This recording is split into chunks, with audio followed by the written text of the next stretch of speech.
Hey everyone, welcome back to Chicken Cindy's, and today we're gonna put a bash guard on my binary maniac. But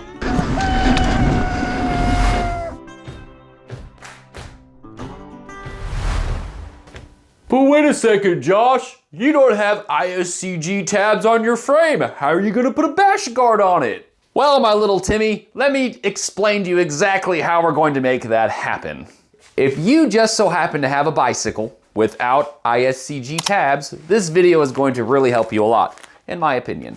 As you can read right here, this wonderful item from Amazon is going to fix all of our problems.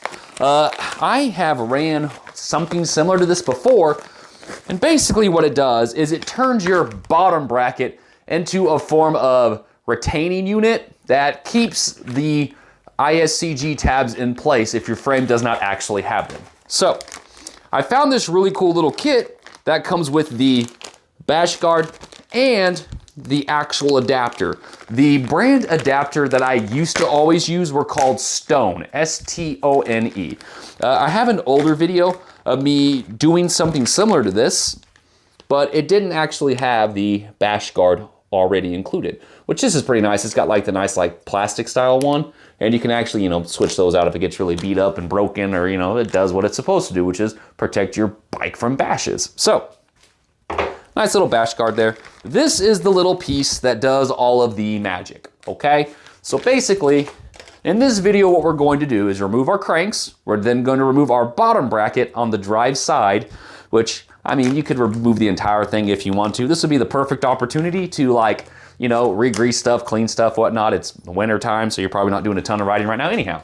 But this also counts as a spacer. So make sure you measure that, and everybody's bikes are gonna be slightly different in that case, depending on if you have a boost or super boost or non-boost. So just kind of pay attention to what you're doing there. But as you can see, this will slip behind your actual bottom bracket and will go in there. And then as you tighten down your bottom bracket, this will be secure and in place. You can also kind of twist it a little bit depending on what angle you want your bash guard to be. So let's kind of talk about us taking the stuff off. I have a Sram bottom bracket, and I have, Dubs, I think, GX Eagles, one of them. I don't know, Sram crank sets. But let's take it off and get this stuff installed, and you'll see how easy this actually is to do, as long as you have the appropriate tools, which we'll go over the tools as we do the work. So let's do it. Since the majority of my work is going to be done in this general area, I'm just going to go ahead and remove my chain entirely. This is optional if you want to. You can let it dangle. You can kind of do whatever you want to do with it. But for me, I just am going to break my chain because I have a master link. Click. And we are just going to kind of put this chain to the side entirely just to get it out of our way. We have a perfectly available crank set now. So we're going to put in, I believe it's a 10. It might be an 8, I'll check in a second. But we're going to put that in here, and we are going to remove the crank set. If you have a dub crank set, these are torqued on pretty stinking hard, pretty tight so they're kind of hard to get off. So let's make that happen. This could potentially be different for you depending on what crank set you have. So as mentioned, Sram Dub GX Eagle crank set. You're gonna need an 8mm Allen. Basically, it's gonna go in here, and it's going to go counterclockwise, so lefty-loosey. And this is always super not fun to get these off. They're usually on here pretty stinking tight, so we'll see what happens. Some people take off the pedals, but we're just gonna try it and see what happens. So let's do it. I've actually heard sometimes people having to use breaker bars or cheaters to get this off. So just a heads up, if you are struggling, I've been there and I get it, so.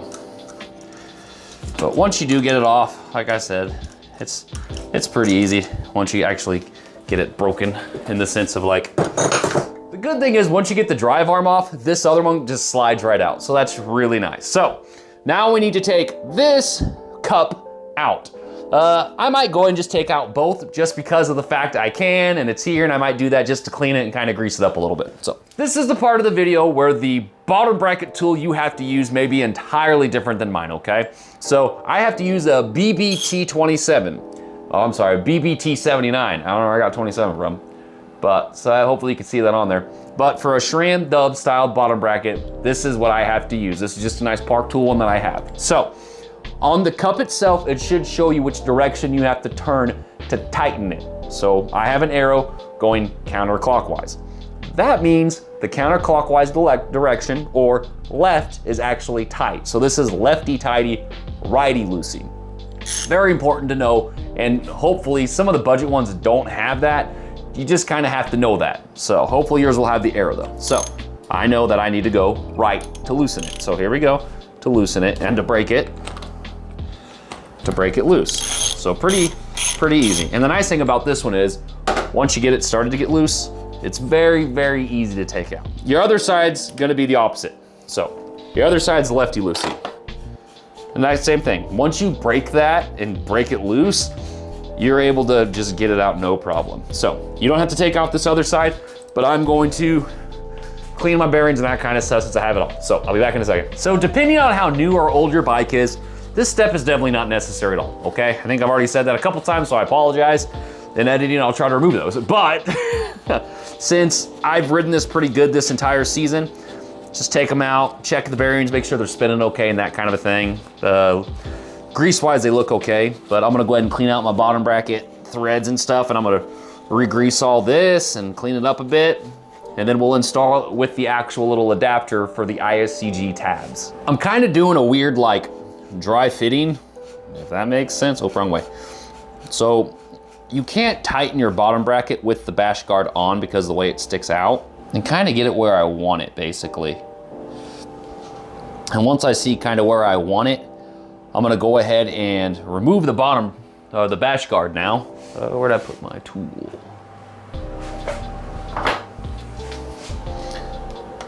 So I'm gonna remove this now, because now I know I have the ISCG adapter where I want it for the actual bash guard itself.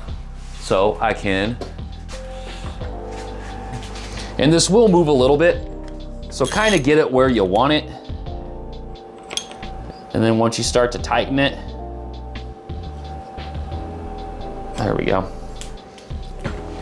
And now I can put it all back together, and I know that it's going to be where I want it. So I won't have to take it off and redo it or anything. And you got a little bit of movement from where the bolts are actually at. So that's kind of nice, but not like a crazy amount there. But you do got a little bit of movement. So you can change it just a tad if you want. But it basically hugs pretty snugly around your actual bottom bracket. So we'll snug these down. And that part of the installation's done. Let's put our cranks back in. Kind of the same situation here. It's not necessarily required, but I mean, if you got your cranks off and stuff, just go ahead and clean them and grease them up again. But again, that depends on how old your bike is and all that stuff. So the side of this does say 54 Newton meters for your actual torque on the crankset. So just a heads up, I mean, it's a pretty significant amount of torque. So I do recommend using a torque wrench for that. Of course, not everybody will have a torque wrench, but the last thing you want is your crank arms to go flying off because they weren't torqued appropriately. So now that we have our crankset back on, we can reapply the chain. One of the nice features about SRAM is you can push your derailleur forward, and there's a little button you can push to actually lock your derailleur out, so you can make your chain quite a bit more slack when you go back to reapply it. With the chain installed, we're actually entirely done with this, okay? So there are a couple things that I want to note if this is something you would like to do to your bike and you don't have ISCG tabs, okay? As mentioned, your bottom bracket tool is, I don't know what you're going to need. So you're gonna have to do a little bit of research there, okay? This is really the only like tool that you may not have lying around that you will need to do this installation.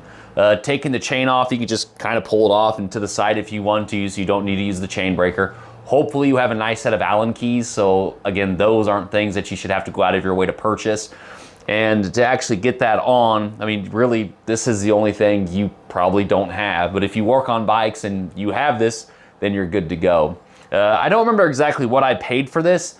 I'll put the link for the Amazon, the link to purchase this in the description of the video. So if this is something you're looking at, maybe go check that out. Use the link if you want to. It's not going to be an affiliate link or anything like that, so don't worry about that.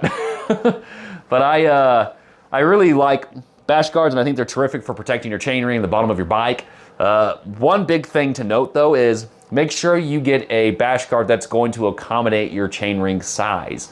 What I mean by that is if you have a 30-tooth ring, make sure you get a bash guard that's going to cover a 30-tooth ring.